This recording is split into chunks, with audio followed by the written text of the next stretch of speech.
दोस्तों, आज हम बात करेंगे अपने स्टैटिस्टिक्स विषय की, सांख्यिकी विषय की।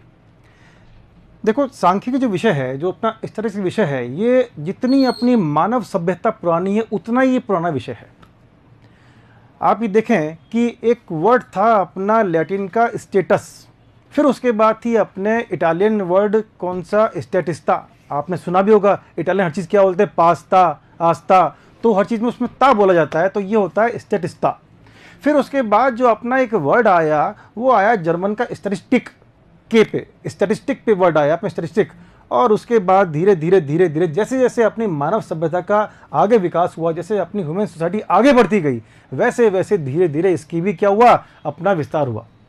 आप ये बात देखेंगे कि जो भी अपने स्टैटिस्टिक्स की जो डेफिनेशंस हैं, वो हर अपने इंटेलेक्चुअल पर्सन ने, हर व्यक्ति ने क्या किया, अपने हिसाब से दी हैं।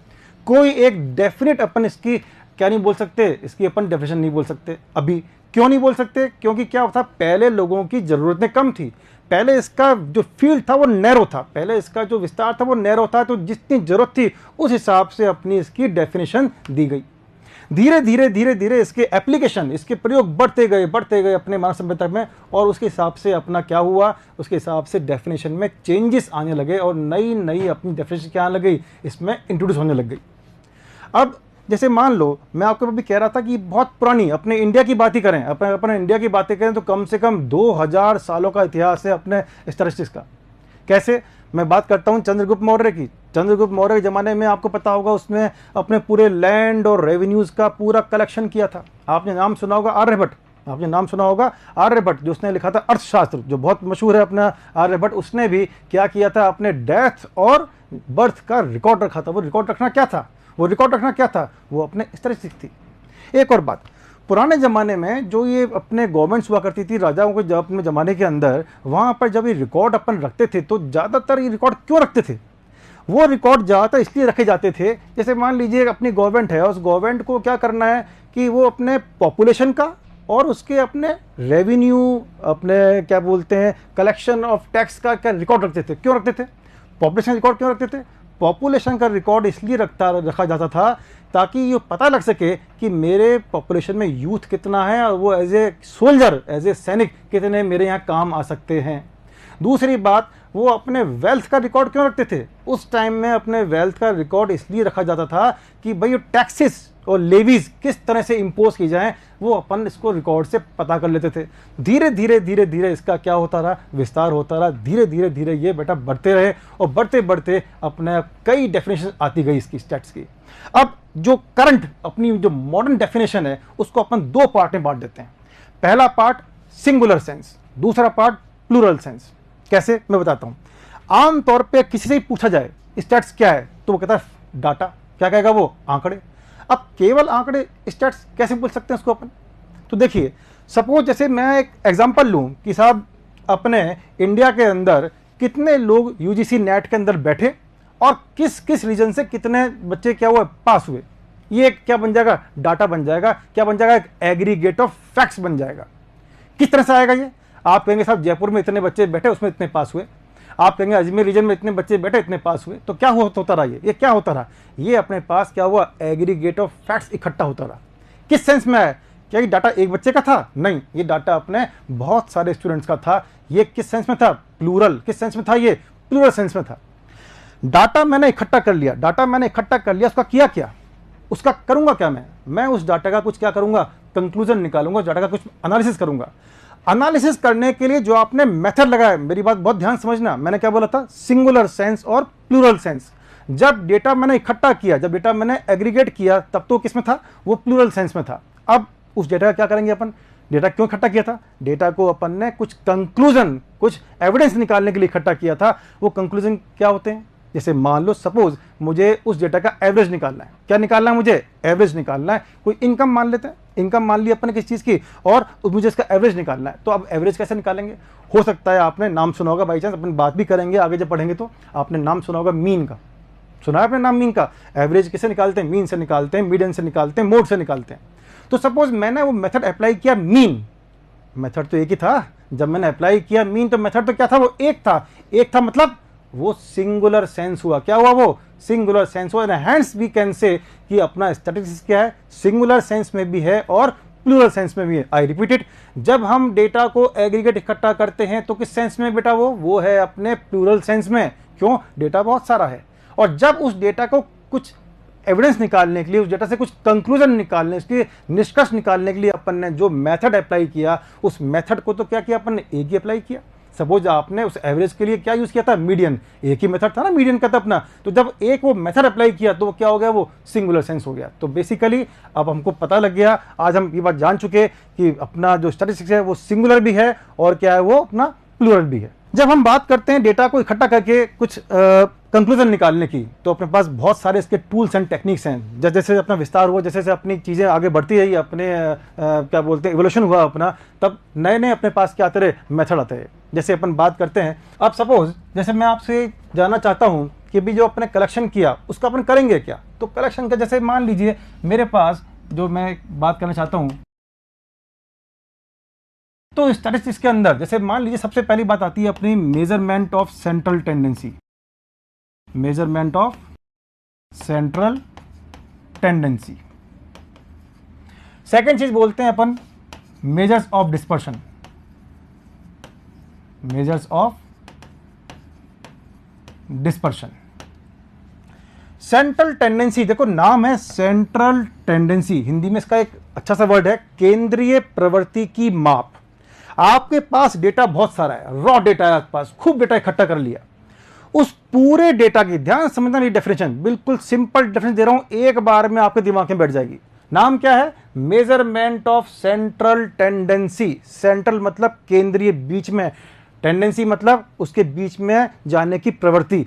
तो बेसिकली सेंट्रल टेंडेंसी का मतलब क्या हुआ, उस पूरे डेटा को जो दे रखा है मैंने आपको, पूरे डेटा को रिप्रेजेंट करने वाला, पूरे डेटा को रिप्रेजेंट करने वाला सिंगल डेटा निकालना। क्या बताया मैंने, जो पूरे डेटा का आपका एग्रीगेट था, जो फैक्ट्स था एग्रीगेट का, उसको अपन को रिप्रेजेंट करता हुआ एक सिंगल डेटा को हम बोलते हैं क्या, measurement of central tendency.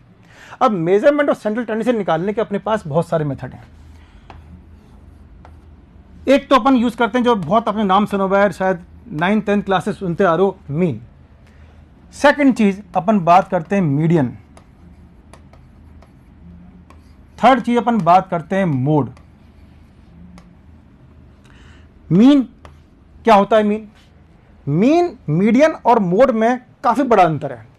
According to आपकी रिक्वायरमेंट, जो रिक्वायरमेंट होती है हमारी, उस हिसाब से हम अपना ये चेक करते हैं कि कब लगाना है मीन, कब लगाना है मीडियन और कब लगाना है कि अपने पास मोड। मीन कब लगाते हैं, मीन तब लगाते हैं जब हमें पूरे डेटा को क्या करना पड़ता है, कंसीडर करना होता है। जब जितना भी डेटा दे रखा है उन सबको कंसीडर करते हुए, उन सबको यूज करते हुए हमें अपना कंक्लूजन निकालना होता है, तो हम बेटा यूज करते हैं मीन। मीडियन आपने नाम सुना होगा, मीडियन होता है पोजिशनल एवरेज। मीडियन क्या होता है, पोजीशन के ऊपर डिपेंड करता है। ये अपने पूरे डाटा को दो इक्वल पार्ट में बांट देता है। तो ये इक्वल पार्ट में नहीं बांटता, ये तो क्या करता है, मीन तो क्या करता है, मीन तो अपने टोटल डेटा का एक सिंगल रिप्रेजेंटेटिव डेटा है, जो आपको क्या करता है, एक सिंगल वैल्यू देता है अपने पूरे डेटा की। दूसरी बात है अपनी मीडियन। मीडियन क्या है, अपना पोजिशनल एवरेज है, जो एग्जैक्टली डेटा को दो पार्ट में बांट देता है। तो मीडियन क्या होता है, मीडियन हमारे वेरिएबल की, जिसका हम कैलकुलेशन कर रहे हैं, मीडियन हमारे वेरिएबल की एग्जैक्टली उस वैल्यू पे तोड़ देता है जब आधा पार्ट आगे उससे और आधा पार्ट का उसके पीछे। तो ये केवल और केवल पोजिशनल एवरेज होता है। मोड बिल्कुल अलग चीज है। मोड क्या बताता है, मोड वो वैल्यू होती है जो सबसे ज्यादा बार रिपीट हुई हो। रिपीट होने वाली बात को आपने एक नाम सुन रखा होगा, फ्रीक्वेंसी। तो जिस डाटा की फ्रीक्वेंसी सबसे ज्यादा होती है, जिस डाटा की फ्रीक्वेंसी सबसे हाईएस्ट होती है, उसको हम बोलते हैं बेटा मोड। तो ये तीन चीजें, तीनों के अपने अलग अलग यूज हैं, तीनों के अपने अलग अलग रिक्वायरमेंट हैं, तीनों की अपनी अलग अलग क्या है, अपने पास इसके रूल्स हैं। तो मीन अलग चीज है, मीडियन पोजिशनल एवरेज है, और ये बेस्ड ऑन क्या, हाईएस्ट फ्रीक्वेंसी। लेकिन मेरे पास आपके लिए ऐसे कई एग्जांपल्स हैं जहां पर मैंने डिफरेंट डेटा, सपोज एक डेटा लिया मैंने अपने डेथ्स का, एक डेटा लिया मैंने अपने डाइवोर्सेस का।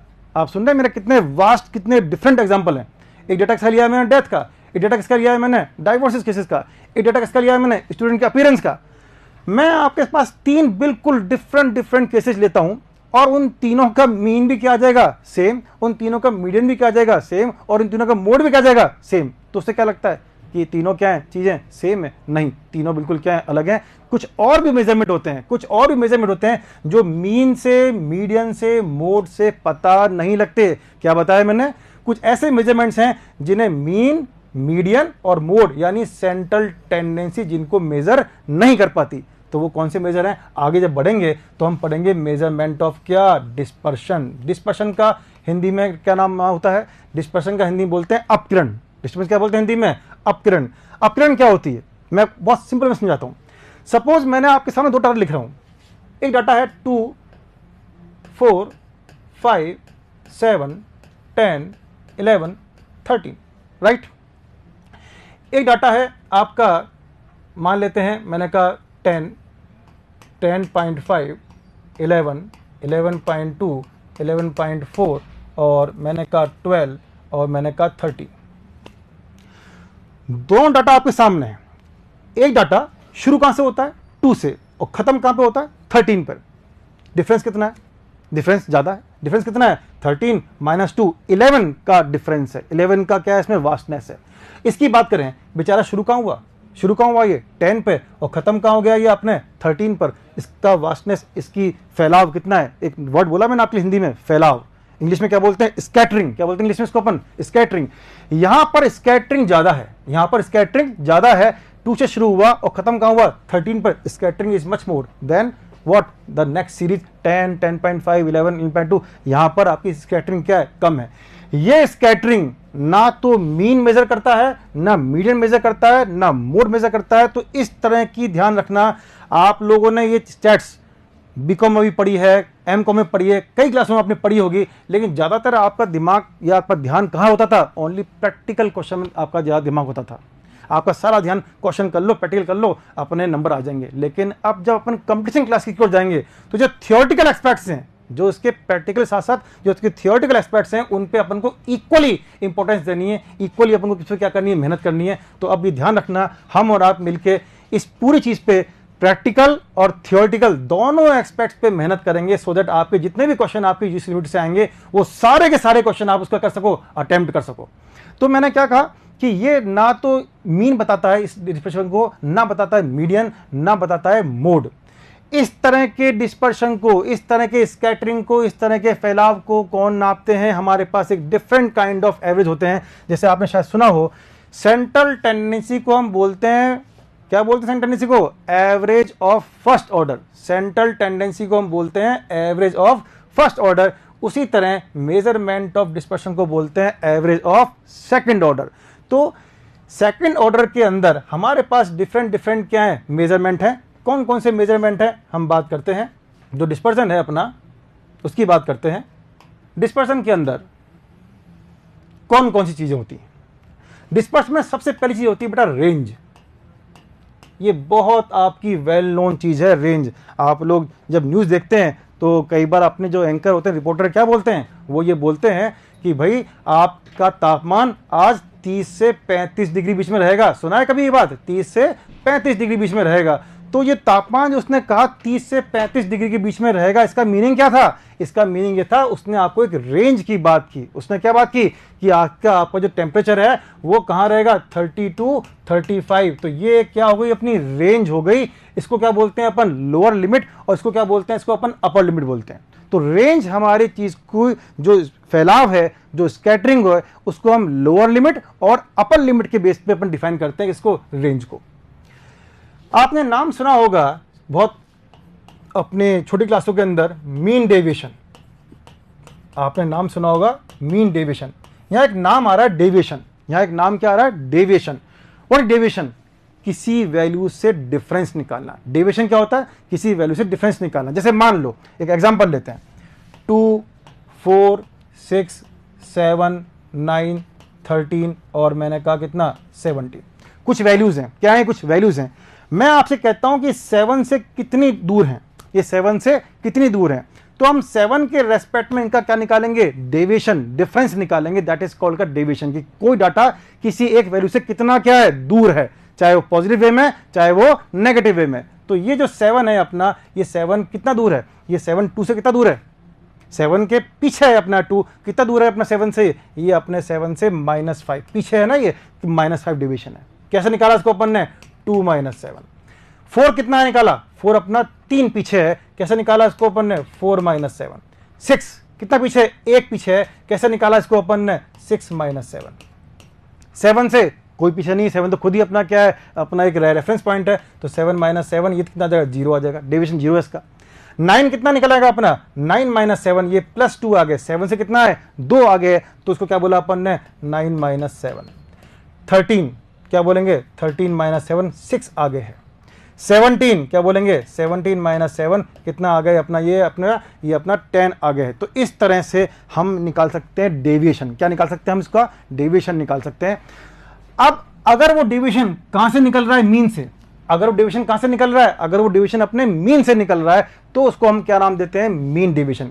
क्या नाम देते हैं इसको अपन नाम देते हैं मीन डेविएशन नाम देते हैं।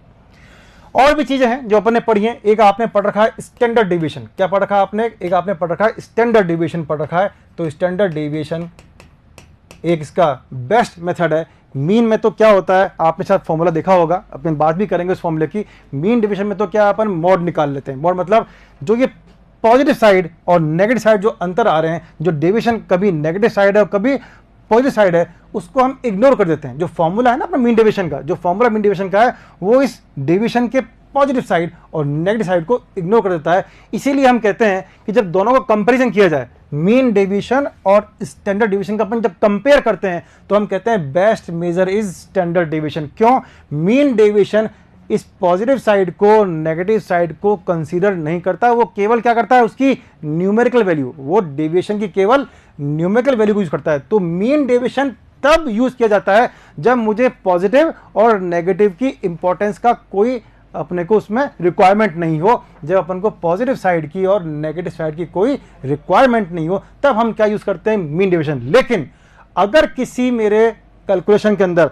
अगर मेरे किसी मेथड के अंदर मुझे रिक्वायरमेंट है किसकी, मुझे रिक्वायरमेंट है अपने प्लस साइड और माइनस साइड की डेविएशन की रिक्वायरमेंट है, तो फिर मैं मीन डेविएशन यूज नहीं करूंगा, फिर मैं यूज करूंगा अपना स्टैंडर्ड डेविएशन। दैट्स वाई आप जब देखेंगे, जब मैं प्रॉपर्टीज पे आऊंगा, तो उन प्रॉपर्टीज में लिखूंगा कि मेजरमेंट ऑफ डिस्पर्शन का जो बेस्ट मेथड है, जो बेस्ट अपने एक्यूरेसी रहती है, वो रहती है अपने स्टैंडर्ड डेविएशन के अंदर। तो what about range, mean deviation, standard deviation. एक और होता है अपना क्वार्टाइल डेविएशन, एक और होता है अपना कौन, क्वार्टाइल डेविएशन। क्वार्टाइल क्या होते हैं, जब अपन बात करेंगे आगे, तो क्वार्टाइल क्या होते हैं, डेटा को 4 इक्वल पार्ट में बांटते हैं। जैसे मैंने यहां पे क्या लिखा था बेटा, मीन डेविएशन।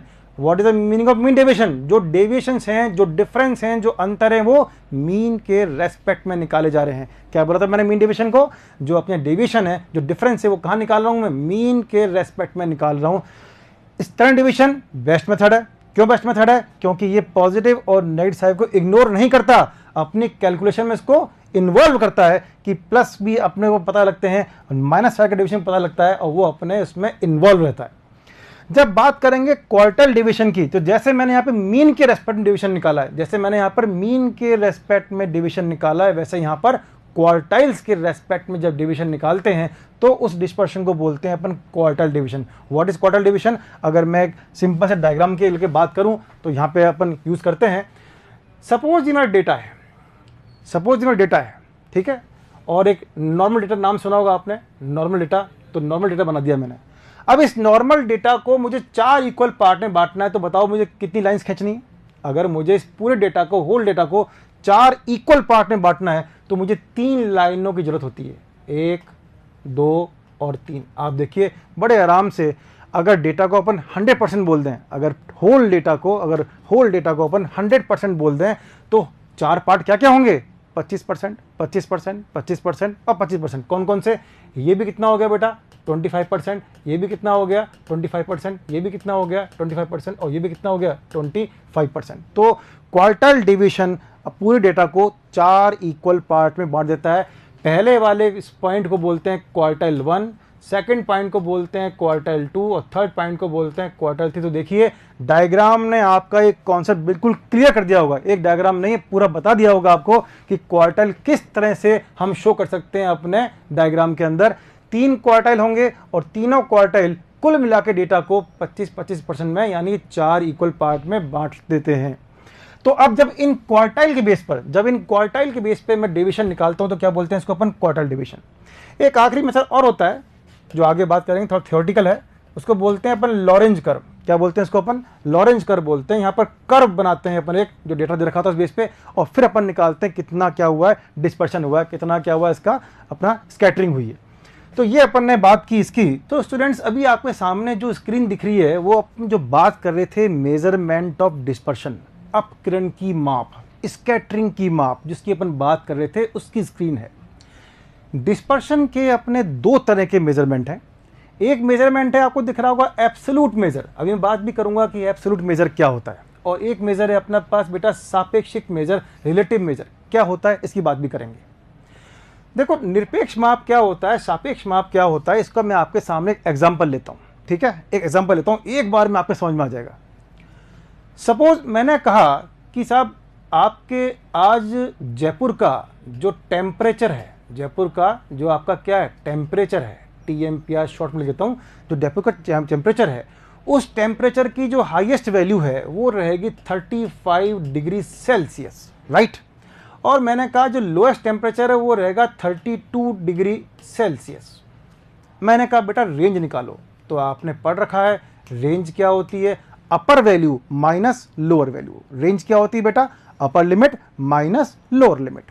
ये अपनी कौन सी है, अपर लिमिट है, ये अपनी कौन सी है, लोअर लिमिट है। अपन ने दोनों को माइनस किया तो 35 डिग्री माइनस 32 डिग्री कितना आया, ये अपने पास आया 3 डिग्री सेल्सियस। आपने एक बात नोट की, मैंने स्ट्रेस किया डिग्री सेल्सियस।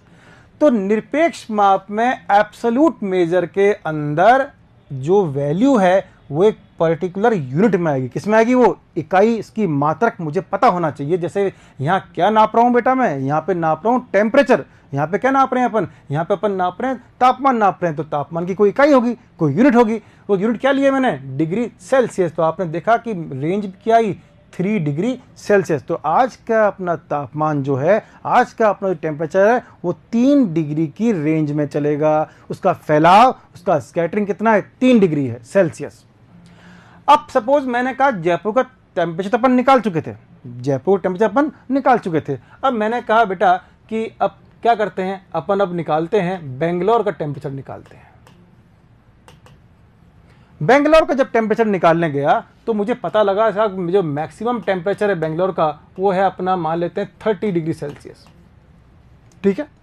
और जो मिनिमम टेम्परेचर रहा बेंगलोर का वो रहा अपने पास कितना, वो अपने पास रहा बेटा कितना, उसको मान लेते हैं अपन 28 डिग्री सेल्सियस मान लेते हैं।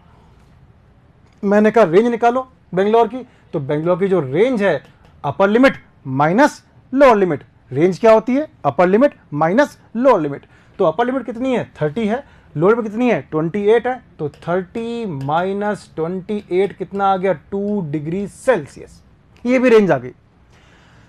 एक रेंज जयपुर की, एक रेंज बेंगलोर की, दोनों क्या है, ये एब्सोल्यूट मेजर, दोनों क्या है, ये एब्सोल्यूट मेजर है। अब सपोज किसी ने कहा यार कंपेयर करो जयपुर के टेम्परेचर को और बेंगलोर के टेम्परेचर को कंपेयर करो, दोनों की तुलना करो।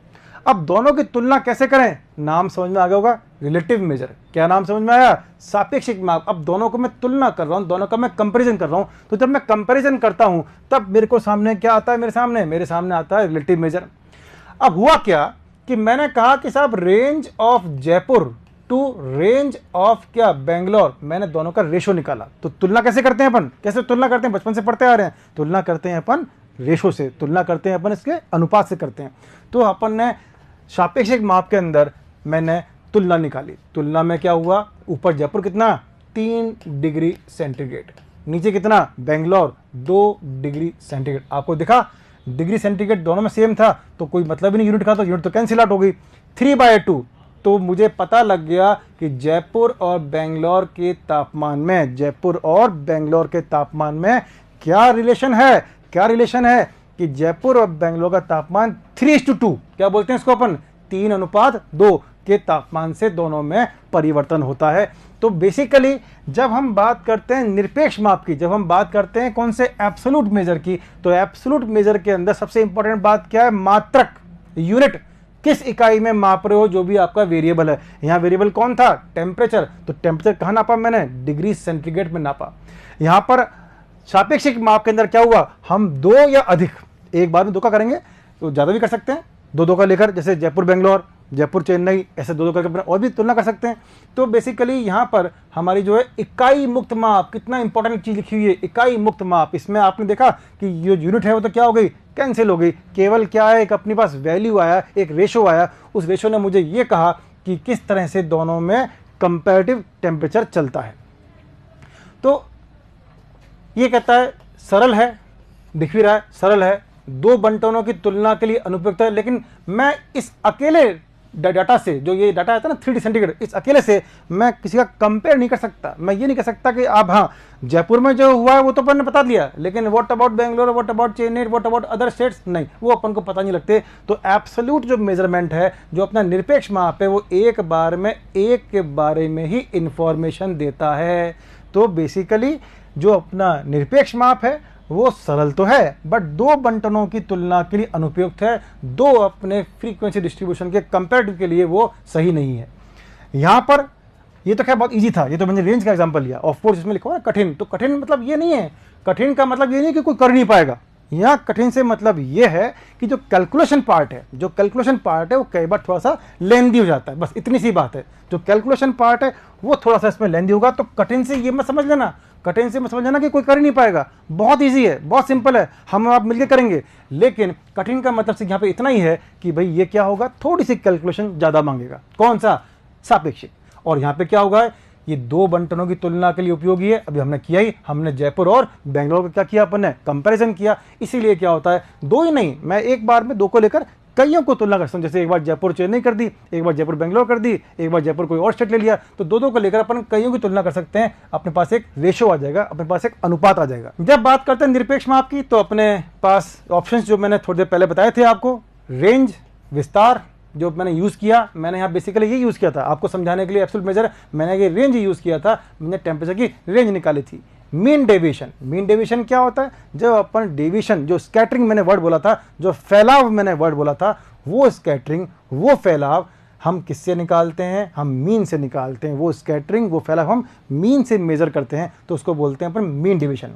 वही फैलाव, वही स्कैटरिंग, अगर मैं क्वार्टाइल्स, जो मैंने डायग्राम बना को आपको सिखाया था, वही मैं अपना जो डेविएशन है, वही अपना जो उसका अपकरण है, अगर मैं क्वार्टाइल्स के रेस्पेक्ट में निकालता हूँ, क्वार्टाइल्स के आधार पर निकालता हूँ, तो उसको बोलते हैं क्वार्टाइल डेविएशन। और ये तो आपको मैंने बताया, सबसे बेस्ट मेजर क्या है, अपना स्टैंडर्ड डेविएशन, प्रमाप विचलन। क्योंकि आप देखते हैं इन सब के अंदर अपने पॉजिटिव साइड, नेगेटिव साइड, इसमें तो अपन इग्नोर ही कर देते हैं। मीन डेविएशन में तो अपन जब डेविएशन निकालता हूं तो क्या निकालता हूं, मॉड, मतलब मैं ये ध्यान ही नहीं दे रहा कि इसमें डेविएशन प्लस साइड में है या माइनस साइड के अंदर है।